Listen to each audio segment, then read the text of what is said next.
Everyone, my name is Paul. I'm one of the teaching pastors here at Epic, and we're in a series this month called This Is Love.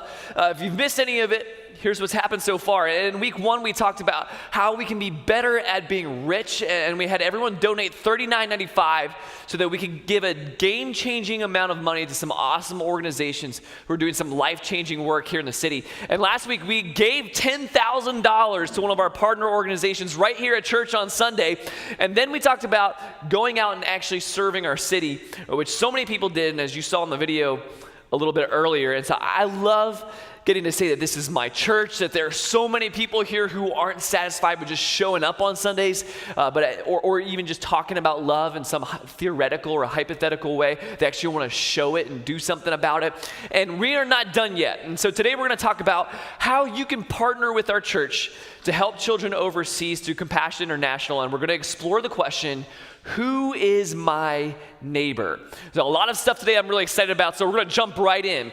Now, there's a passage from the New Testament that I think will be really helpful for us to not only set up today, but also next week, because next week we're going to focus on how to love every single person in your circle. And so this is an interaction that Jesus has with someone, and then a story that he tells in response to the interaction. So here's my hope as we walk through it. If you're someone who doesn't come to church very much, if you don't identify as a Christian or with any particular faith, then I hope this passage can clarify some things for you. So if you've ever interacted with religious people and walked away thinking, I don't ever want to become like that, or I don't want anything to do with that, then I'm sorry. And so I don't know about anybody else out there, but I want to show you what Jesus himself was all about, and hopefully that clears some things up for you if the religion scene has become muddy or confusing at all. And if you're someone who already identifies as a follower of Jesus, I think sometimes it's very easy to lose the forest for the trees. And so I hope that this passage today is a reminder about what should be most important for us. And so we're going to look at a story from the book of Luke starting in chapter 10. And it actually says, on one occasion, an expert in the law stood up to test Jesus. Teacher, he asked, what must I do to inherit eternal life? And so there's a lot happening even in this one sentence. So basically, this is a common occurrence for Jesus. He traveled from town to town, and people would gather around him to hear him speak because he's built a bit of a reputation as a teacher and a miracle worker who has some really profound and even provocative things to say. And so on this particular day, it might have been a large crowd, it might have been a small crowd, but it's most likely that most of the people who have gathered around are Jewish, and at least one of them is an expert in the law. And he's an expert in religious law, not just civil or criminal law. And so he asked this question, what must I do to inherit eternal life? Which is a pretty good question. So essentially, put another way, he's asking this, what is most important in life? And he's not asking about how to get a promotion or what model of donkey would be best to get or what pickup lines would work to get him a date. He's saying, forget all the temporary flashy stuff. What's most important? What's most important? Which is a great question. We should all be asking this question, but we're also told what his motivation is. And he's not asking from a place of genuine curiosity. He's not asking because he wants to learn. It says he's asking the question to test Jesus. So he thinks he already knows the answer to this question. He knows he's already right. And ladies and gentlemen, this is a posture that we should all try to avoid in life, knowing that you're right and just trying to prove everyone else wrong. So let's see how this plays out. Jesus responds to this guy with a question of his own. And he says, what is written in the law? This is Jesus. And he asked the expert in the law, how do you read it? How do you read it? So Jesus, I love this. Jesus pulls a classic teacher move. I teach middle school students, and this is something that I do all the time. When a student should already know the answer to a question they ask, I say, you tell me. You tell me. So Jesus is here, sitting here saying, okay, you tell me. How do you read it? And it's an interesting thing he says there because it acknowledges a reality that we sometimes forget, that you can know what something says, but you might read it differently than the next guy. which is why I think the church is pretty important, by the way. So have you ever heard somebody take a Bible verse and put their own spin on it, their own interpretation of it? Like they took something out of context and it's like absolutely insane. So, like someone pulls a random verse from Deuteronomy or Nehemiah and says something like, Jesus is coming back on April 14th because if you look at the 14th letter of the 4th sentence, it's a J. I don't think that's what it means. Also, you might need help. Or your car breaks down or your basement floods and someone might say to you, God is angry with you. Like, how could you possibly know that, right? How could you possibly know that? So one of the ways that you make sure that your interpretation of a Bible verse isn't bananas crazy is community, right? You can work that out in community. People can tell you, no, I think that's insane. So it's not the only way, but it helps. So Jesus says, how do you read the law? You tell me. And it says the expert in the law answered, love the Lord your God with all your heart and with all your soul and with all your strength and with all your mind, and love your neighbor as yourself. It's a pretty good answer. And so you might already know this, but Jesus is on record as saying the same thing. All of the law, all of the prophets, all of the scripture, everything can be boiled down to these two things: love God and love your neighbor as yourself. Those are the two greatest commandments. And so in the next verse, it says, you have answered correctly, Jesus replied. Do this and you will live. And so Jesus says, you nailed it. You nailed it. But as we see here, in the next verse, it says, the expert in the law wanted to justify himself. So he asked Jesus, and who is my neighbor? And he just couldn't let it go. So this guy does not stop at getting the first answer right. He has to justify himself a little further. So, and let's be clear about this. He's asking, and who is my neighbor? And he thinks he already knows the answer. So before you look at this guy as the villain in the story, I want to suggest that each and every one of us has been, is, and will be this guy at some point. We all have these moments, those days, sometimes much longer periods of time, where we think we're right. And believing we're right can override everything else. And it leads us into arguments we could avoid. It leads us to keep pushing when we should drop the issue. It leads us to treat others with arrogance, or we speak when we should listen. It blocks us from learning because we believe we already know. So I've been there, and I have been that guy so many times. And here's the thing, I see it every day on the internet. I see it every single day on the internet. And you see it too, right? You see it too. And be honest, you've probably contributed to the problem once or twice. So as we continue here, please don't look down on this expert in the law like that guy is the worst. We have all been him. We've all been him. So he thinks he already knows who his neighbor is. But Jesus is about to rock this guy's world with his response to who is my neighbor. Are you ready for this? So in reply, Jesus said, a man was going down from Jerusalem to Jericho where he was attacked by robbers. They stripped him of his clothes, beat him, and went away, leaving him half dead. And so Jesus begins his response by telling a story, a parable. And it's pretty straightforward so far. A man is attacked by robbers. He's left there almost dead. And he goes on. A priest happened to be going down the same road.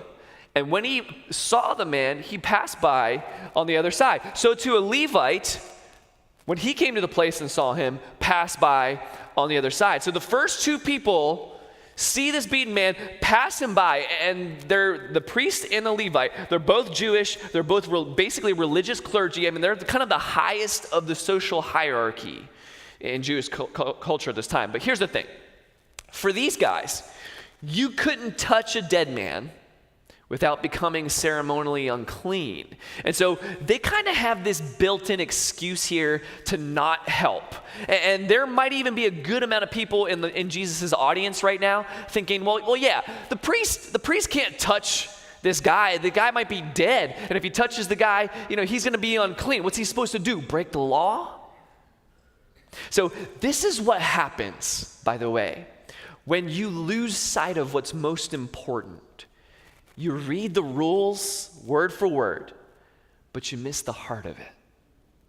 You can't see the forest for the trees. You're so zoomed in that you can't see the bigger picture.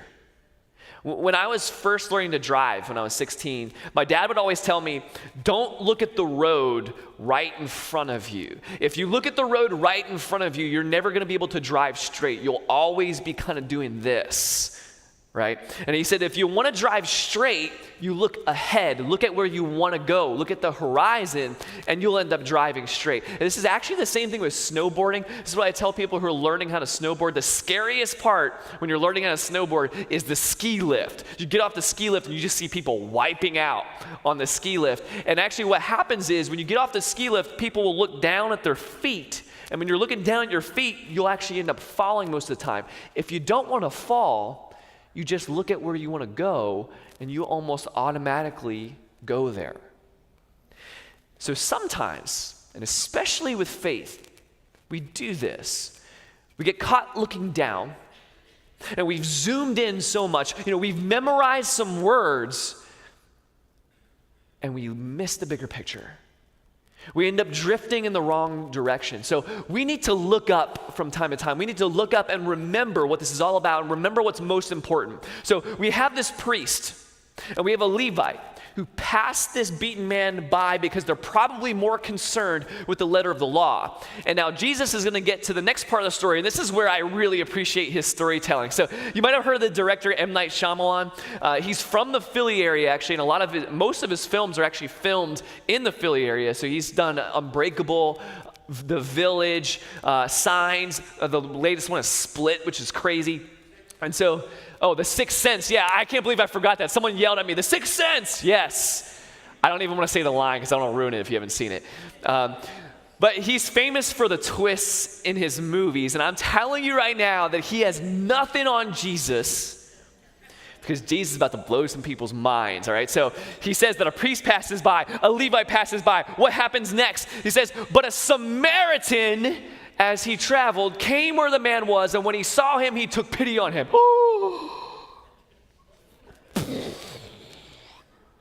Okay, not everybody reacted the same way I did. So if your jaw did not hit the floor at that point, I can promise you that a ton of people sitting around Jesus at that time would have been shocked by this part. Absolutely mind blown, shocked. Long story short, when you're talking about the relationship between Samaritans and Jews in the first century, it was not good. It was not good. So if you're Jewish, you don't associate with Samaritans and vice versa. You don't talk to them, you don't deal with them, you don't go near them, you certainly don't help them. And there's a lot to it, but it's a centuries-long rift. And as the great historian Taylor Swift puts it, baby, now we got bad blood. Really bad blood. And when Jesus says that a Jewish priest passed by, a Levite passed by, and now the hero of the story is a Samaritan, I'm telling you, this is crazy. This is crazy. The good guy of the story is actually a person you consider to be the bad guy in real life. It's almost an unimaginable, impossible scenario for someone in the first century. And we can draw all kinds of parallels here. This is like watching a movie today in Israel and the hero ends up being a Palestinian or vice versa. This is like being the fan of any sport and finding out that the hero of the story is a Cowboys fan. Yeah. You know that queasy feeling you just got in your stomach? That's what it felt like to find out the hero of the story is a Samaritan. And Jesus wasn't done. He said the Samaritan went to him and bandaged his wounds, pouring on oil and wine. This was not cheap. Then he put the man on his own donkey, brought him to an inn, and took care of him.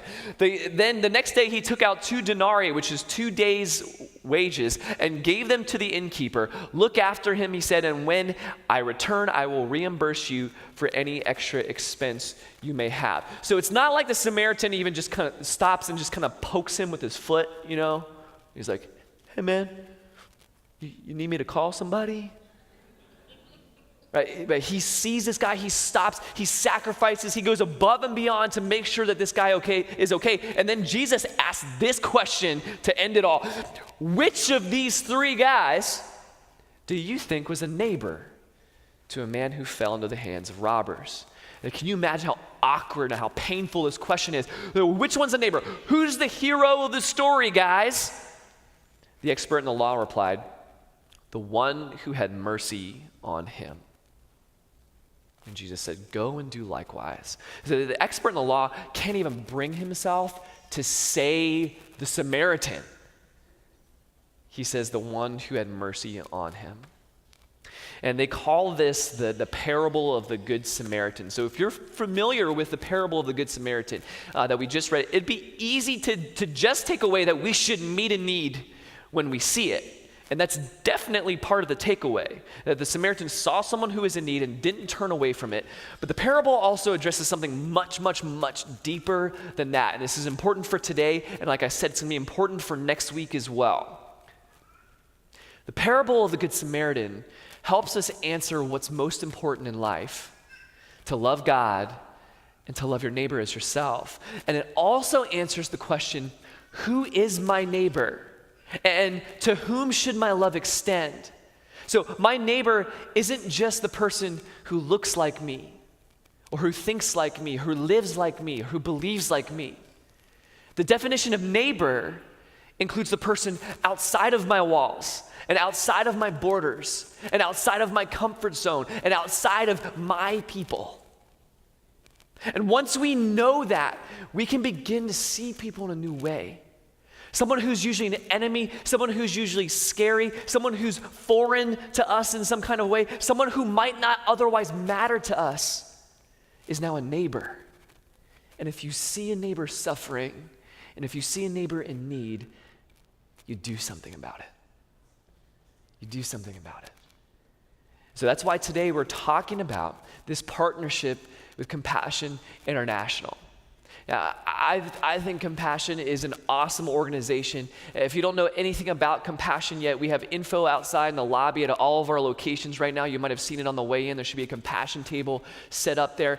And last July, I linked up with Compassion on behalf of our church, and they took me down to Bolivia for a week so that they could show me firsthand the work that they're doing and how they operate. And so I want to get more into that in a little bit, but I will just say this.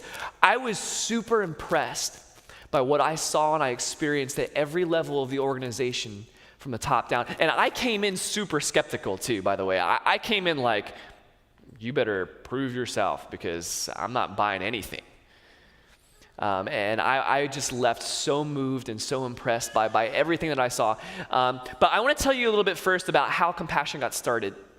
And it was the 1950s. It was during the Korean War, and a pastor named Everett Swanson from Chicago went to South Korea to help and encourage the American troops who were fighting there. And while he was there, he noticed how many Korean children who were living on the streets. And so these are kids who were orphaned by the war that was going on. And one particular morning, he noticed that city workers were picking up what he thought were piles of rags off the street and tossing them into a truck. Now, as he got closer, he saw that they actually weren't piles of rags, but they were frozen bodies of children who had died overnight in the street. And can you imagine? Can you imagine? And this is something that he couldn't forget, understandably. And so he saw this. He decided to do something. So he came back to the States and he started a program that would allow individual sponsors to donate a small amount of money a month to help the orphans in South Korea get education and food and clothing and shelter. And this ultimately became what Compassion International is today. Now, the program in South Korea expanded, and as they began to help more and more kids and also in more countries. And the coolest thing is that Compassion operated in South Korea for 40 years. And then because South Korea has grown and improved so tremendously since then, South Korea is now actually a partner country with Compassion. And there are people in South Korea who are sponsors helping children in other countries. And so I love that part of the story too, because this is what happens when you give a child hope and you give them opportunities for a future. It can finally break the cycle of poverty and let them step into a better story. And so this is what Compassion is doing, and it's why we want to partner with them. So as a church, here's what we're doing. we've decided to focus on children from Tegucigalpa, which is the capital city of Honduras. And so what Compassion does particularly is this one-to-one sponsorship program where one of us can sponsor a specific child in Tegucigalpa. So by sponsoring a child, you get to actually have a relationship with this child. It's the thing that I like the most about it. And so you're the only sponsor for that child. Okay, you're the only sponsor for the child, so every single sponsorship matters. And so to kind of set this up a little bit and to give you a little bit of a window into the process, here's the story of a girl from Indonesia. Her name is Helena, who is waiting for a sponsor. Check this out.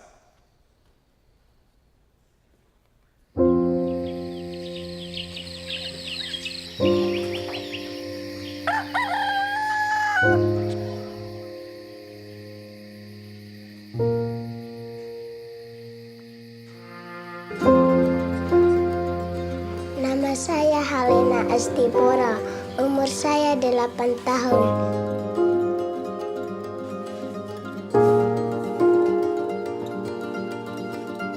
Saya tinggal di 5 saudara dan 2 orang tua.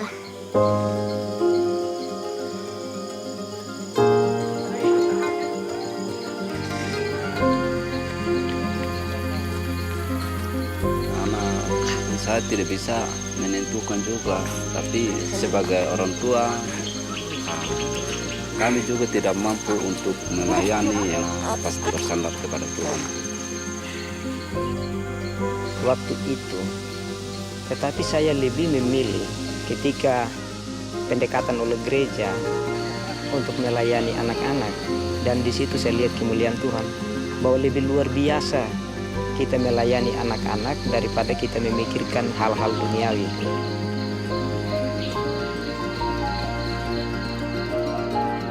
Selesaikan kita ini, walaupun bikin rumah begini itu beban banyak karena arisan ya kita, tapi belum tutup sama sekali arisan ini. Udah saya stres, Asti bilang, jangan stres mama. Saya lega pikiran, saya bang cium sama anak, Asti bilang sama saya. Udah saya cium sama dia, saya bang, saya tidak stres sekarang, saya aman-aman sekarang.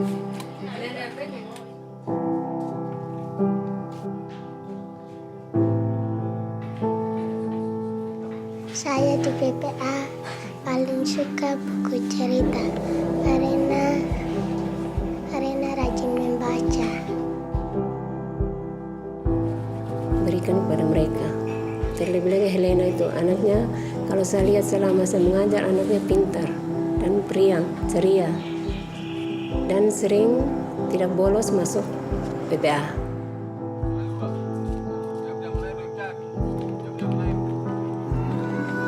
Pertama, saya merasa bangga sekali, Pak, karena proses perubahan kita melihat dari penampilan mereka.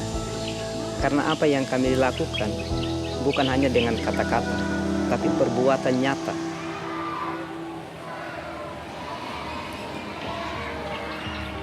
Baik, terima kasih. Fungsi papan data anak untuk mengetahui anak-anak yang terdaftar di PPA, berapa seluruhnya, berapa yang dapat sponsor, dan berapa yang belum punya sponsor.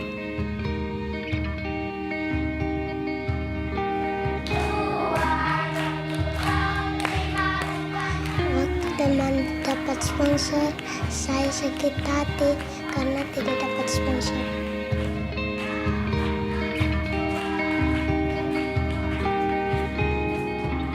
Tiap kali dia kasih tahu sama saya bagaimana saya mama, anak-anak yang lain sudah dapat sponsor, saya belum dapat. Jadi saya mama berdoa juga, tapi saya tidak pernah dapat mama. Tunggu anak, tidak mungkin. Nanti Tuhan yang atur anak. Saya bilang begitu sama dia.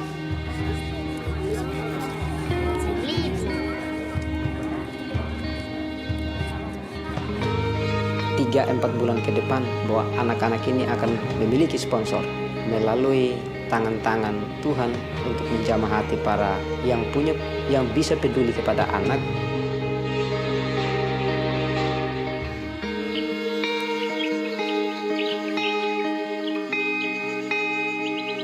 Tuhan akan memberikan yang terbaik buat keluarga ini.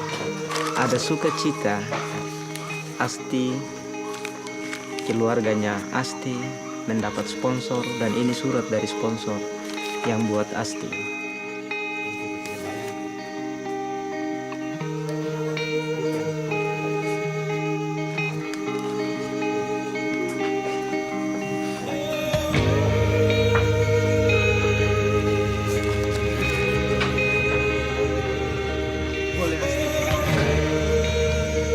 Terima kasih banyak bahwa anak saya baik, saya kasih masuk TPA. Saya hari ini saya bangga sekali, tapi Tuhan yang balas. Saya tidak mampu balas, tapi Tuhan yang balas. Tidak pernah saya mimpi bahwa sponsornya Ati hari ini ada, tapi saya bangga sekali sehingga saya jatuh air mata. Terima kasih banyak, berlimpah-limpah.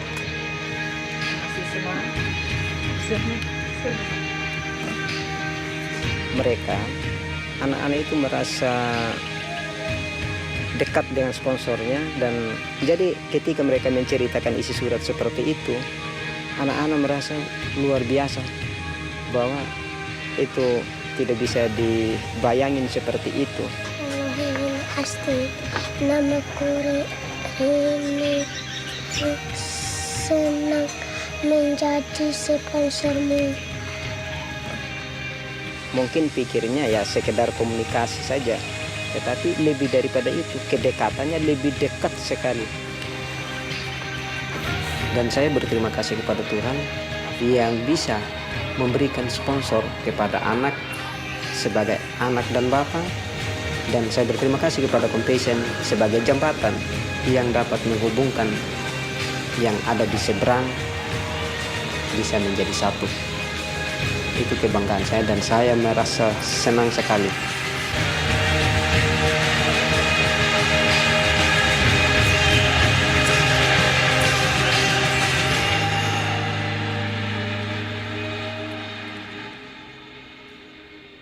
So, your sponsorship matters. There's a child who can use your help right now. We know their name, we have their information, they're outside on a table outside of your location right now. And so here's the thing, I could get into all the ins and outs of compassion and my experience down there and stuff like that, but we have people you can ask questions, and we have a whole experience set up for you coming up next week, and I'll talk about that in a minute. But I just want to talk about probably the most powerful and most profound thing that I kind of witnessed and saw myself when I was down there. So I saw some compassion programs that were just in their infancy. They had just started up in their communities of need. And by the way, they partner with the local church there. And they do a lot of stuff to vet kind of where are we going and who are we working with and all that good stuff. But in these areas where compassion was just starting up, and these are communities who had so much need. I mean, they're families who couldn't even afford water, couldn't afford electricity, let alone afford to send their kids to school. And there were so many kids in these communities who had already succumbed to the cycle of poverty and had no hope for their future. So they end up doing what everyone else around them is doing. Or they end up doing what everyone who came before them did to get there. But one particular compassion program that I saw down in Bolivia was a compassion program that had taken root. It had been there since the 70s, so it's an established program, a very successful program. And so there, you had sponsored kids who were talking about what university they were going to and what careers they were going to pursue. And this is not just theoretical. It's like, I hope someday I might go to college. No, they're talking about what universities they were going to and what they were going to study there. They were volunteering. They were learning about leadership. They were going through these workbooks. This is one thing, part of the program. They're going through these workbooks that had them processing the pain and the trauma from their past and how to go through that and how to work through that. So there was one girl there who read hers to me, and so she was talking about and processing through and working through her parents' divorce and how that pain and how all of that trauma had impacted her and how it was still affecting her in ways, and how she could move forward in healthy ways in the light of being loved by God and knowing who God made her to be. And I was listening to her and thinking to myself, American kids should be doing this. Like 99% of the people in this room right now should be doing this. And the thing is, every person matters. Every single person at every single stage, everywhere matters. But man, there is something about rescuing a child, a young person, from a cycle of trauma and pain and poverty and hopelessness that just does something here. To rescue them at that stage, to break that cycle at that stage of their life, and to invite them to live a better story.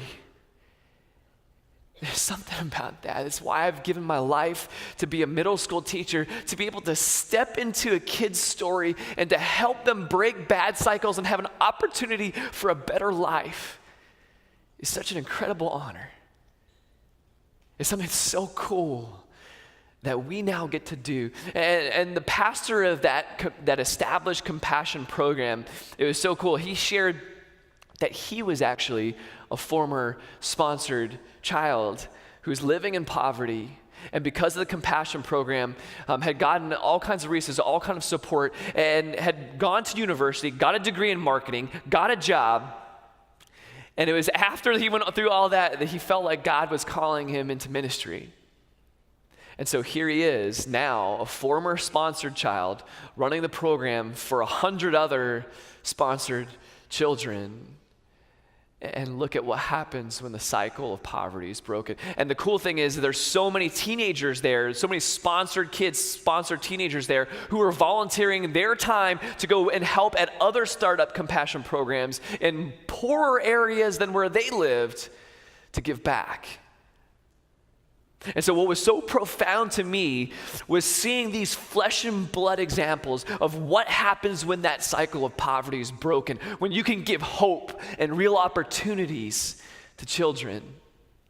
And honestly, this is the way that we should all be operating, that those of us who have been blessed haven't been blessed so we can keep it to ourselves. We haven't been given grace so that we could hoard it. We've been given grace in order to give grace to others. We've been given mercy in order to give mercy to others. And so I hope that you can understand today that every single person here, we are already the recipients of incredible blessing and incredible grace and incredible mercy. And now we get the opportunity to give back.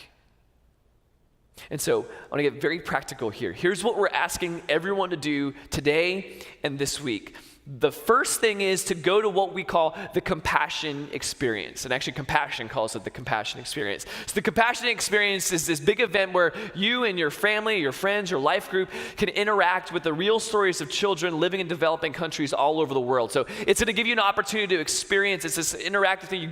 You move through this experience, and you get to see where these kids live, their homes, their schools, what their lives are like.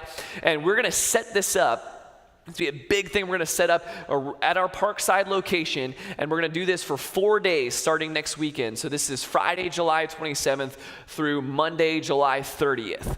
So there's more information, there's specific times and things like that. But on your way out today, you're going to get a card that looks like this from one of our greeters. Make sure you grab this. And so it has more information about the compassion experience and a few other things. But primarily, here's what you need to know. The event is free. So it's completely free. We do recommend, because it might get busy at certain times and things like that, we do recommend that you register online. And so you can find that registration link on this card. If you're catching up with us online and you're not here in person, you can go to epic.church/hope, epic.church/hope, and you can find everything you need to know about the compassion experience there.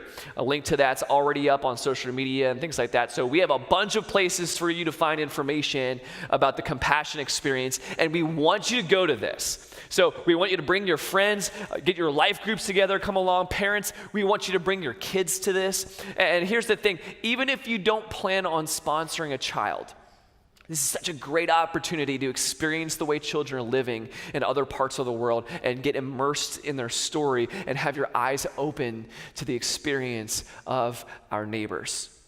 And the second thing that we're asking you to do, other than go to the compassion experience, is to sponsor a child. So at every location right now, we have several packets that you can pick up today if you know that you'd already like to sponsor a child. It looks like this, and so you'll walk up to the table, and there are a ton of kids here. It has their name, it has a little bit of their story, it has a photo. I dare you to walk up to that table and to look at the photos of these kids and not do something about it. Seriously, I dare you, all right? So just try it. But it has everything that you need here to sponsor a child. If you're not ready to sponsor a child today, if you want to go to the Compassion Experience first, that's great. We'll have more of these packets there at the Compassion Experience. If somehow we run out of packets, and by the way, our goal is to sponsor 150 kids from the Tegucigalpa area. I hope that we run out. I really do. I hope that we run out. I hope that we get 150 kids sponsored. And if we happen to run out, you can actually still go and sponsor a kid. You just need to go to compassion.com/sponsor, and you can sponsor a child from there. Here is what the sponsorship looks like. Sponsorship looks like $38 a month.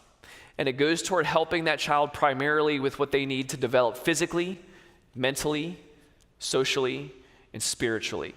And so Compassion takes a holistic approach to every single child. Those are the 4 pillars: physical, educational, social, and spiritual. And so for a bunch of us, I know that $38 a month is not insignificant. For a lot of us, though, I would say this, that $38 a month, that's kind of at or even less than the cost of dinner for 2. Okay? And so maybe it's a small sacrifice for you, maybe it's a larger sacrifice, but it's something worth investing in. It's something that we want you to consider. Now, by sponsoring a child through Compassion, you get to make a difference for this child. And this is the thing that I love the most about this. This is not a nameless, faceless donation. You get to build a long-term relationship with this child. You get updates on this child. Compassion even puts together sponsor trips where you can go down and visit your child and see where they live and see their community. And then you get to correspond with this child, which actually brings me to my next point. If you donate, don't just sponsor a kid, write letters to your sponsored child too. And this is a point that I wanted to make sure I took time to talk about, because when I was down in Bolivia with Compassion, one of our guides, she was our interpreter, she traveled with us the entire trip, hung out with her every day. She shared with us on the last night that she also was a former sponsored child. And one of the things that she shared with us was how important the letters were that her sponsors wrote to her, and then the letters that she wrote to them, so the correspondence back and forth. She talked about how important that was to her. So the sponsorship provided her with all kinds of resources and help. That was great, yes. But she said that those letters were a huge difference maker for her. So her sponsor family would regularly write letters to her. She had all of them. She kept them perfectly preserved in a binder. I got to read them. And here's the thing. She said this is what it did for her, is there were times when she thought that there was nobody else out there, that she was all alone, and it was the letters from her sponsor family that reminded her that she was not alone in this world. And that is something I don't want to underestimate. Mother Teresa said this: being unwanted, unloved, uncared for, forgotten by everybody, I think that is a much greater hunger, a much greater poverty than the person who has nothing to eat. So if you choose to sponsor a child, don't just write the check. Don't just have the money deducted from your account. Write those letters. So you don't have to write Shakespeare here, folks. Okay, you don't have to do that. You just need to ask them how they're doing. You just need to share a little bit about your family, encourage them, let them know they're not alone. It's a big deal. And you can actually do it online, and they will translate it for you. You don't have to learn Spanish for this, okay? The last thing that I'm asking you today to do today is this: do something. Okay? Do something. So we have an opportunity to do something today. So whether or not you decide to sponsor a child, I want to challenge you to do something. And ultimately, that's what this series and that's what this whole month has been about. We're striving as a church and as a community to not just talk, but to actually do something. And so if you decide not to sponsor a child today, I want you to know that God is going to make your car break down or flood your basement this week. I'm just kidding. He's not going to do that. The crazy thing though is that if your car happens to break down this week or if your basement happens to flood, you're gonna be going, but maybe it's that. That's messed up, I'm sorry. That's not a thing. If you decide not to sponsor a child today, that is fine, that is okay, but please don't do nothing as an alternative. Okay, don't do nothing. Don't just say, I wish that we were doing something in this country instead, or I wish that we were addressing this issue instead. I'll tell you this little story. There's a lady named Michelle Riccio who started a program in Massachusetts. It's called Don't Throw Us Away. It's a partnership between prisons and animal shelters. So basically where they take, instead of euthanizing homeless dogs, they take them to the prison and they're trained and they're rehabilitated by the prisoners. So it's actually pretty cool. So the dogs, they get a chance to heal and they're cared for and they're given a better chance of adoption. And then the prisoners in the process, they heal and they find purpose and they increase their chance of gainful employment after release. It's awesome. So as the word got out about Don't Throw Us Away, Michelle actually got criticism from people saying things like, why are you doing this for prisoners and dogs when there are children in Africa you could be helping instead? People do this, right? People do this, and I've been on the receiving end of this. I've experienced this, and unfortunately, I've also been the one to criticize in this way as well. And so we could play this game all day long. If you decide to help prisoners, you could be helping orphans, right? If you decide to help orphans, you could be helping cancer patients. I think it's so easy to criticize, and of all of the ways that you could spend your time and energy, criticism is the lowest possible bar besides doing nothing. It is so much harder and also so much better and also so much more worth it to actually do something, to pick a lane. At some point you have to pick a lane and do something. So here's my hope for everybody here, regardless of what happens today. I hope that you would be so involved in the meaningful work that you're doing that you don't even have time to criticize anybody else. I hope that you are so involved in the meaningful work that you're doing that you don't have time to criticize anybody else. Our church should be full of people who are concerned, not with what everybody else is doing or not doing, but concerned with something that you're doing something. So I would love for as many people as possible today to sponsor a child through Compassion. But even if you don't, please, please, please, look around for your neighbor, see a need, and do something. Don't just do nothing. So all month, we have focused on this is love and asking this question, what is love and what does it look like? Love is understanding that you have been given much and deciding to give back. Love is including the person who isn't like me as my neighbor. Love is seeing a need and not turning your back. Love is doing something about it. So I might not be able to solve all of the world's problems, but I can do something. And I always come back to this thought, do for one what you wish you could do for many. To do for one what you wish you could do for many. So today we can do that. We have an opportunity to do that. If I sponsor a child, Al, if you sponsor a child, Courtney, if you sponsor a child, Troy, if you sponsor a child, if each of us here does for one what we wish we could do for many, there will be entire communities who can break the cycles of poverty and pain and have hope for a better story. Sign me up for that. Sign me up for that. There are some kiddos today who could use our help, and they're right outside. Let's do something. Let's pray. Father God, we thank you so much for how much you've blessed us. God, we thank you so much for your grace. We thank you so much for your mercy. We thank you that you have been so generous with us. God, I pray today that you would move us to give back. God, I pray that you would help us to see our neighbors, the ones that might not look like us, the ones that might not live like us, the ones that might not think or believe like us, the ones who might not even live near us. Help us to see our neighbors, to see their need, and help us to do something about it. And God, I pray that as we do something about it, that we would see cycles of poverty broken, that we would see cycles of pain broken. God, I pray that we would start to see healing and restoration and reconciliation. God, I pray that we would see joy and that we would see you in all of it. We pray these things in Jesus' name. Amen.